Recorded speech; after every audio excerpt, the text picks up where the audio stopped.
to say ya. Apalagi kita tuan rumah ya. Gue bukan yang sombong, tapi kalau kita tuh saat ini sudah levelnya udah AFC. Jadi kalau AFF ya juara lah harus. Karena tuh resikonya besar. Gitu. Ketika orang lagi berduka pasti kita main di sana gitu. Gitu. Harusnya AFC harus segera melakukan sikap.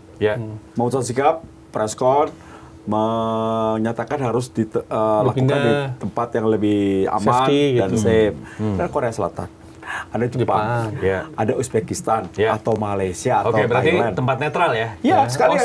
Seperti yang mereka janjikan di awal. Tuh kesel banget gua. Politik dikit gak apa-apa. Kalau sampai Trump keras kepala, dia bisa batal Piala Dunia loh. Karena Iran lolos. Kenapa? Karena Iran lolos. Enggak, bisa dibatalin keras juga. Kepala Karena dia besar. Iya. Impact-nya. Impact-nya tuh bisa besar banget. Tapi bahkan Piala Dunia batal di Amerika kalau terjadi.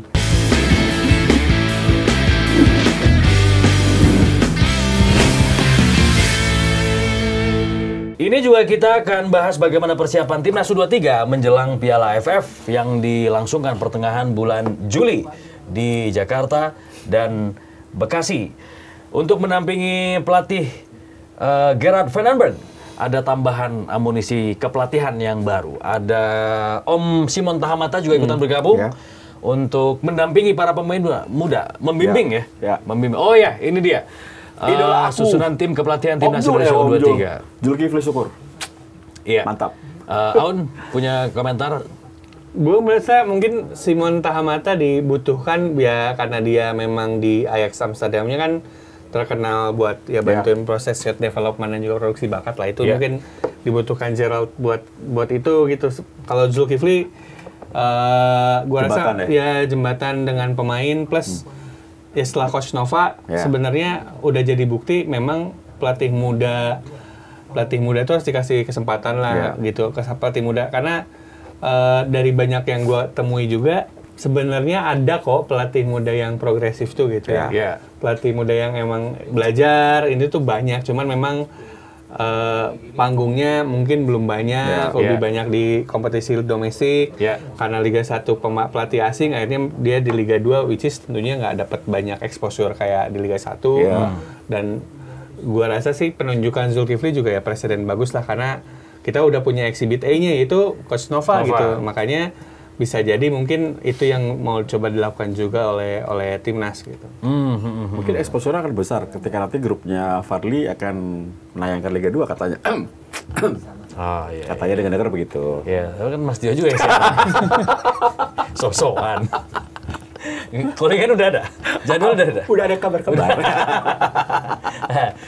Ya udah kalau oke. Tapi menurut Mas Dio gimana nih dengan adanya Om Simon, ada Zulkifli Syukur dan lain-lain? Bagus, gue setuju.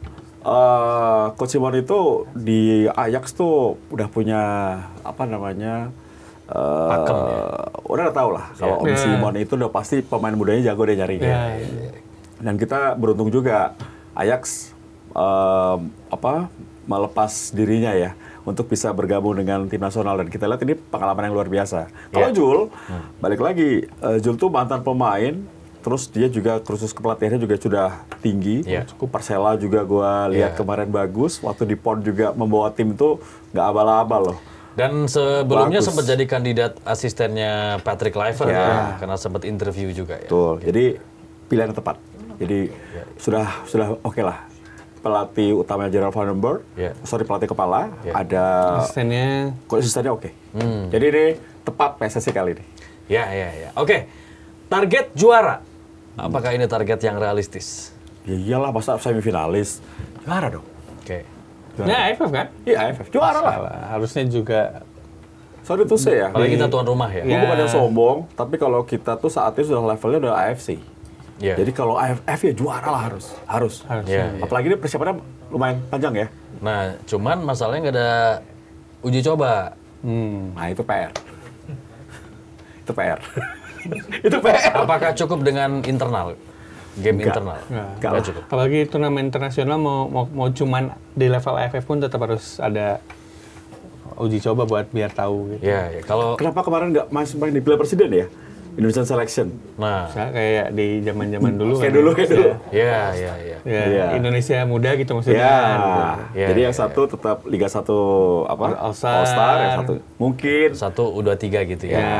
Tapi kan sebetulnya kemarin sempat ada dijadwalin ya untuk uji coba, cuman batal karena satu dan lain hal. Kalau kita berkaca sama Malaysia aja kayaknya persiapannya mereka bakal uji coba 3 kali tuh, termasuk ke tim lokal. Kalau gue tuh termasuk tidak membebani timnas kelompok umur. Kalau kelompok umurnya itu U19 ke bawah, karena itu 17, benar. 19 gitu ya. Ya itu emang masih masuknya pun kalau dalam piramida sepak bola itu development lah. Iya. Tapi kalau udah U23 itu udah masuk elit, jadi which is kalau dibebani target itu wajar. Ya. Ya. Kalau ada yang bilang ini timnas kelompok umur kalau U19 itu wajar nggak dikasih target karena itu masih berkembang. Tapi kalau U23 harusnya ini dong, udah mulai bisa Punya dikasih, target ya. udah mulai bisa punya target. Sepakat. Jadi pun mau juara pun rasanya wajar apalagi di level AFF. Ya.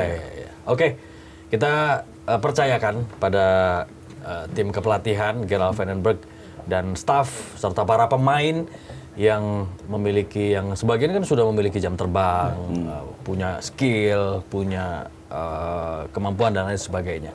Oke, kita sekarang sedikit ngomongin soal ronde keempat nih.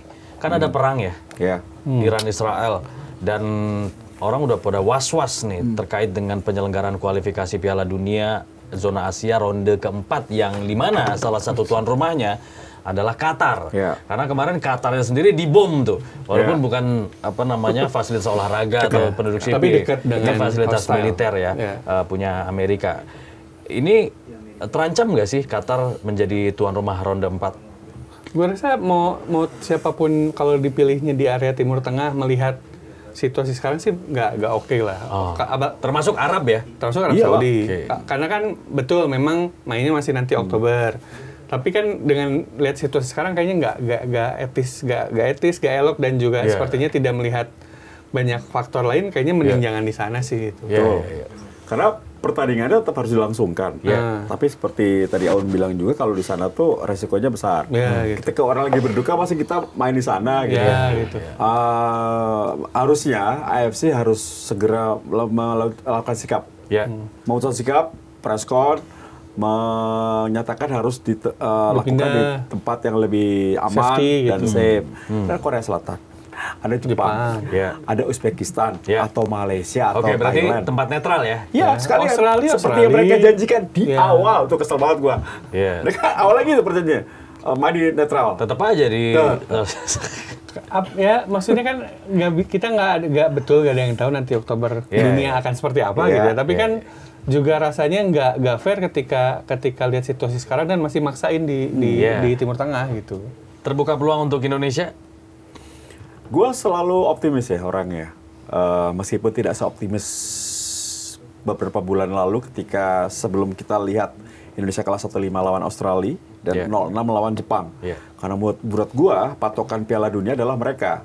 Mereka adalah langganan Piala Dunia. Jepang sudah 8 kali, masuk 16 besar 2 kali. Australia langganan 16 besar, meskipun waktu itu pernah kalah dicurangin Italia. Totti yang penalti, gue masih ingat 2006 dan Italia juara. Whatever itu, tapi tetap juara. Indonesia belum di level itu. Kita lawan Asia Barat oke.